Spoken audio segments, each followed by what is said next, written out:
We unpack. We unpack.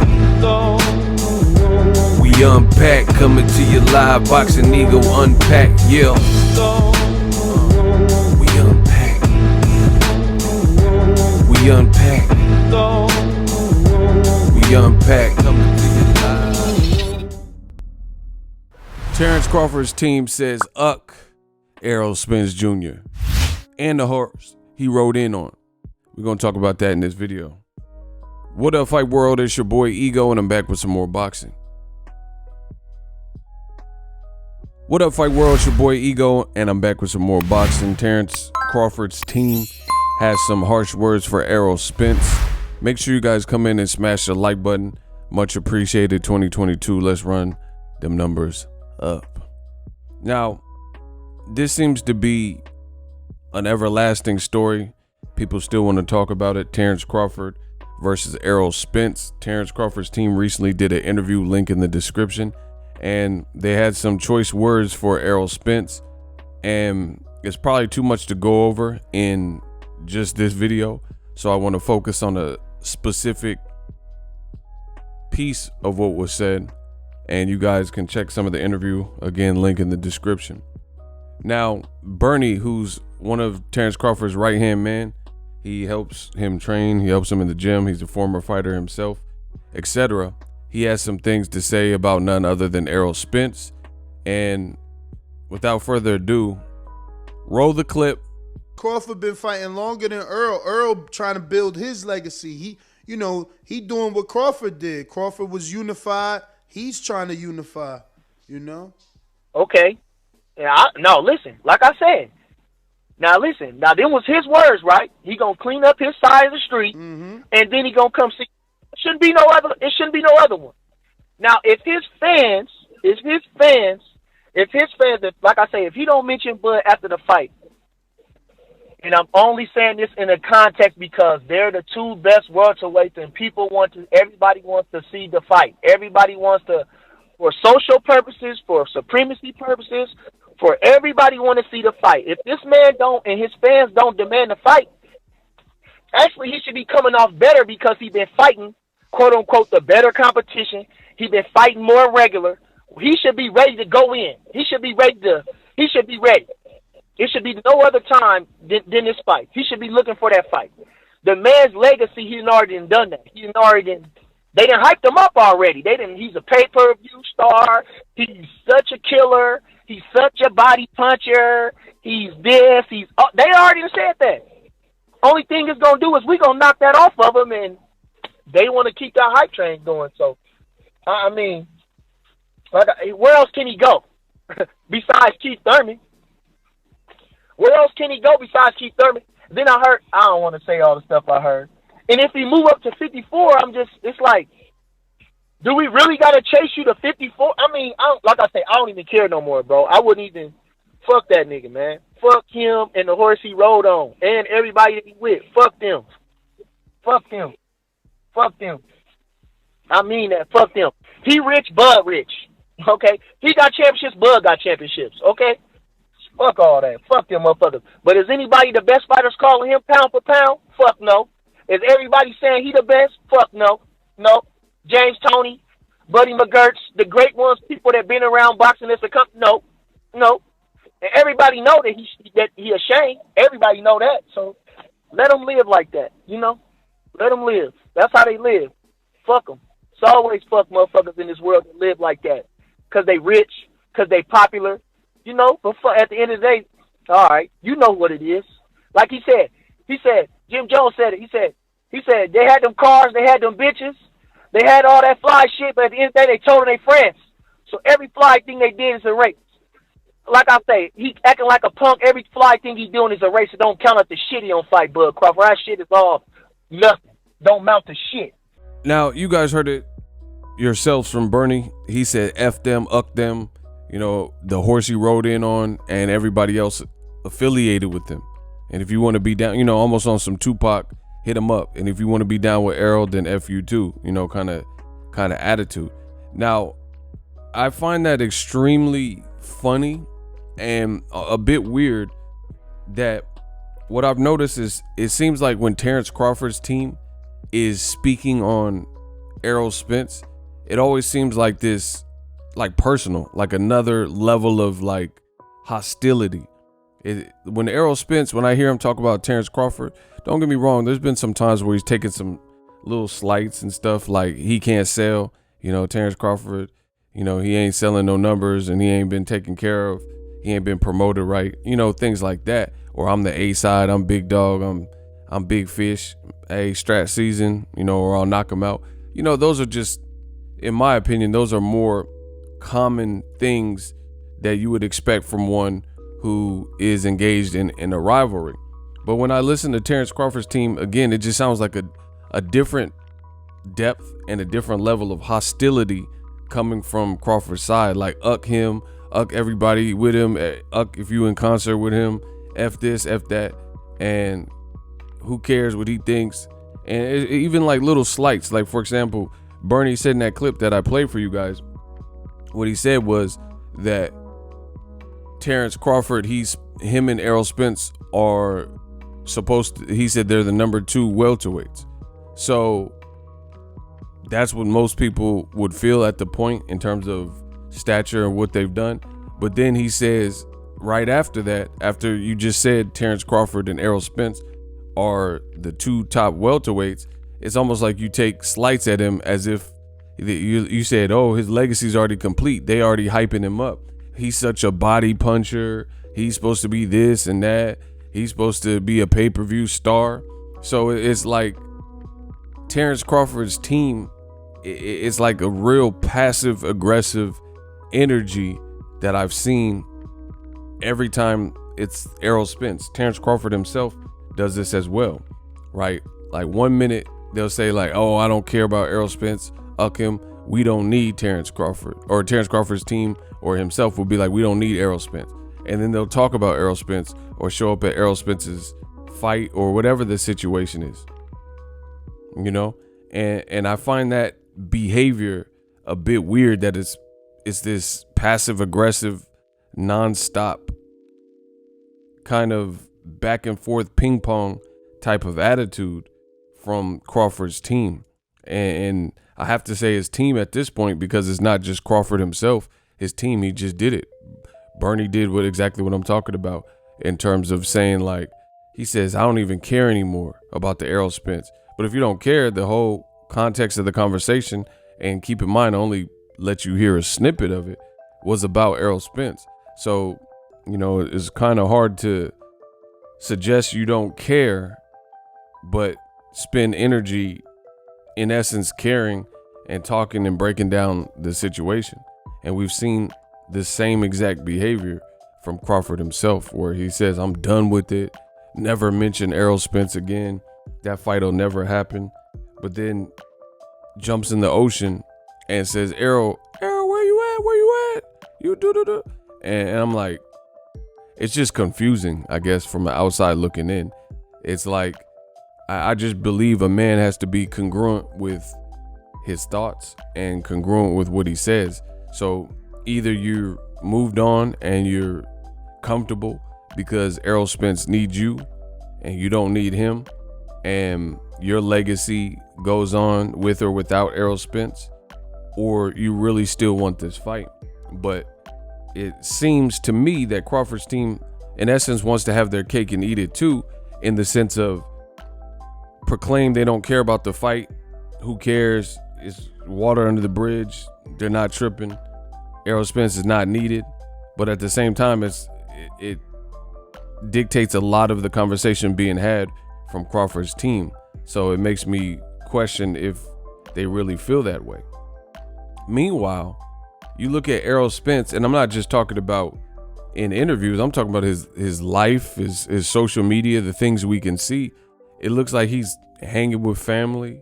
He's chilling out. He's traveling. And that's not to say that Terence Crawford doesn't do some of these same things, but Errol Spence, he's posting his family, and it looks like he's just living life and not too pressed or bothered about what Terence Crawford is doing at any given time. But when I hear Crawford's team or Crawford himself, it seems like it always gets to the conversation of Errol Spence. Now, the other issue that I'm seeing with this whole Errol Spence, Terence Crawford saga and rivalry is, yes, we all know it's a great fight. You know, Stevie Wonder could see that it's a great fight if they were to fight. But me personally, I live in a more realistic world than a lot of people in boxing. And a lot of people in boxing, they think that you can be unreasonable, you can make poor choices, you can just, in essence, do the wrong things, quote unquote, and somehow, some way, all the gifts and this major jackpot will be bestowed upon you. And me being a realist, I don't see that. I don't see that as being something that is producible. You know, like, for example, Bernie is talking about the fight and saying, hey, Errol Spence, he said he wants to clean up his side of the street. So if he cleans up his side of the street, then he has nowhere to run. He has no options. What's he going to do? Move up to 154? Well, we got to chase him to 154. So right there, that's already conjecture and speculation. Second, I don't even agree with the statement personally, because the case has always been Errol Spence Jr. has more options than Terence Crawford. Reason being, he's been branded in a completely different way. He is not suing his promoter. He is not suing his advisor, Al Heyman. He has his own promotional company. He's been branded completely different. He entirely is in a completely different situation. He is what he says he is. Hey, stop that cat. Big fish, man down, right? And with that comes certain perks. No different than Canelo Alvarez.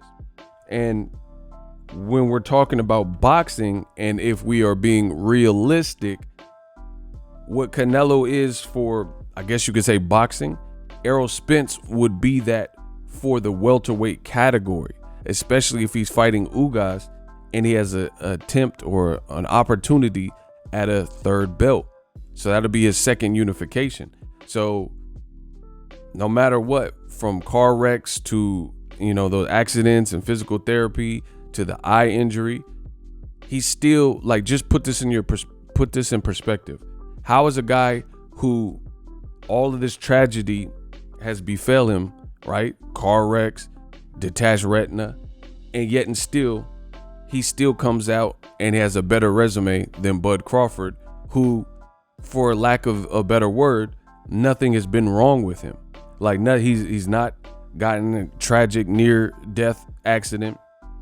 He hasn't had any situations public that we know of, like a detached retina, something that was highly publicized that, you know, that's career-ending stuff depending on the severity of the issue. You know, you see all the time a boxer age 20-something retires because they're not in the greatest health. You know what I mean? We've seen even in football, Andrew Luck of the Colts retired very young because his body kept breaking up. And football's a contact sport, so you know boxing's a contact sport because it's a combat sport where people are trying to eliminate you and destroy you, you know, things like that. So if guys like Andrew Luck in a team sport like boxing are willing to, quote unquote, prematurely retire, then you know if a boxer's not in good health, it could be over, you know, because you got to think about your entire life, etc. So the point I'm making is Errol Spence has been through the ringer in recent years with a litany of different situational things that could have been career ending. And yet and still, he's still coming back fighting a Ugas, getting a high profile fight that'll be on pay-per-view, etc. And Terence Crawford, he's suing his old promoter, basically saying, you promised me monies. You said you could do this. You promised Errol Spence and you didn't deliver. And for the last several years, you haven't been delivering and or supporting my career. If anything, you've been hurting my career by talking down on me. And, you know, this is Bob Arum in Top Rank. So Crawford, in essence, is having to make up for lost time, where Errol Spence literally lost time because of more physically demanding things in his life, yet and still his bounce back is crispier than Terence Crawford. So for Team Crawford, for them to just be on record and say like, oh, Errol Spence, he don't have nowhere to hide, he don't have nowhere to run, he has no options. I don't agree with that. I don't think that's true. I think he has many options. For one, Ugas is not a pushover fight, so there is a chance he can lose. I'm not saying that's my prediction. I'm just saying it wouldn't be wise to just discount and disregard Ugas as if he's not a top flight dude and a quality operator. So there's that possibility. And if in the event of something like that happening, I'm sure they probably have a rematch clause. Even if Errol Spence wins, if he were to win in any form of a close fight or a controversial fight, then that always opens the floodgate for a rematch. If the fight was worthy of a rematch. I don't know, because I don't know the outcome. The fight hasn't even officially been announced, but we know what's good, right? So there's already one option. Errol could move up to 54 if he feels like he could give his body a break. Al Heyman has all the best guys at 154. Clearly, he's not going to fight Jermell Charlo, but there's a lot of other interesting fights, from Tony Harrison to Luis Cuba Arias to Sebastian Fundora, Erickson Lubin. I mean, the list goes on and on and on. Brian Castano beat Errol Spence in the amateurs, so maybe that's an option he could pursue, et cetera, et cetera. So, I don't care. People can say whatever they want. Crawford's team is saying Errol Spence has no options. I disagree with that. Point blank, period. I disagree. I think Errol Spence has more options than current Terence Crawford based on a variety of different things, including how he's been branded and promoted, right? And you got to look at it. Crawford could be, and see people misconstrue, oh, you're mad, you're hating on Crawford. I have no reason to hate on this brother from Omaha. I'm just giving you my honest opinion. He's engulfed in a legal battle with his old promoter. So what's the likelihood that his next fight is appealing, right? What's the likelihood that his next fight is appealing if he doesn't have a network? So most people feel working with Al Heyman and PBC would probably be the most righteous move, right? But Terence Crawford, he likes to do things his way. And, if everyone wants the iPhone, he'll probably go the opposite and get an Android, whatever. But I believe he's probably linked with the same people as Regis Prograis, and this is who Regis Prograis is fighting. So some people say, oh, Prograis versus Crawford is a good fight. Well, guess what? Regis Prograis is fighting Saturday March 19th, and he's fighting some unknown McKenna dude. Tyrone McKenna. I don't know if that's the other McKenna dude's brother, but either way, he doesn't have a big profile. He doesn't have a big name and a big profile. So this is who Regis Prograis is fighting. So one, he's booked up for the foreseeable future, and then two, this is not a big, in my opinion, he's not even a main event. This is a co-feature in Dubai.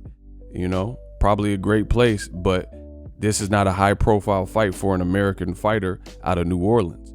So if Crawford has aligned himself with the same people and a lot of these welterweights are booked up, once again, Crawford has far fewer options than a lot of these guys with PBC in or around 147, 154.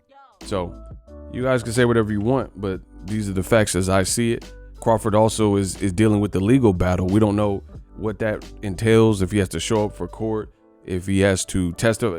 I don't know. I don't know how taxing that'll be, but he's going to have to balance that. But most importantly, Crawford does not have a network. And if you're suing, I'm not the smartest brother in the world, but if you're suing Bob Arum, that means there's trouble in paradise.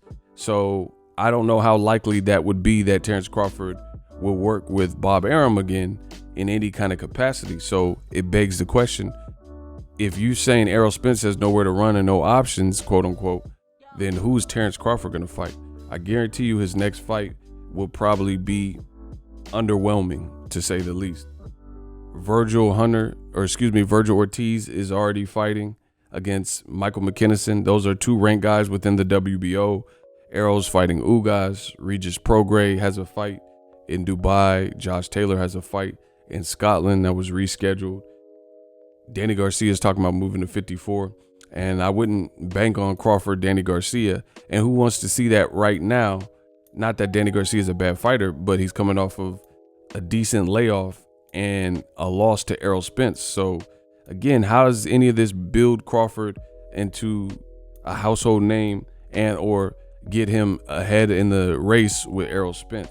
I'm not seeing it. If you guys see it, let me know in the comment section. Drop your thoughts. As always, hate, comment, and subscribe. Till next video is Ego signing off. We unpack. The future is now. The Hibernation 5s by Kenichi Bear. Hybrid gaming and lifestyle headphones. Out of the box, you can connect to any console or PC.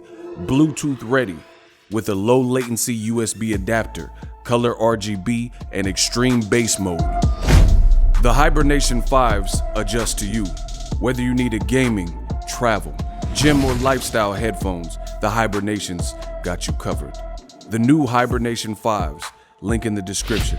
Customize the way you hear the world. Welcome to the nation.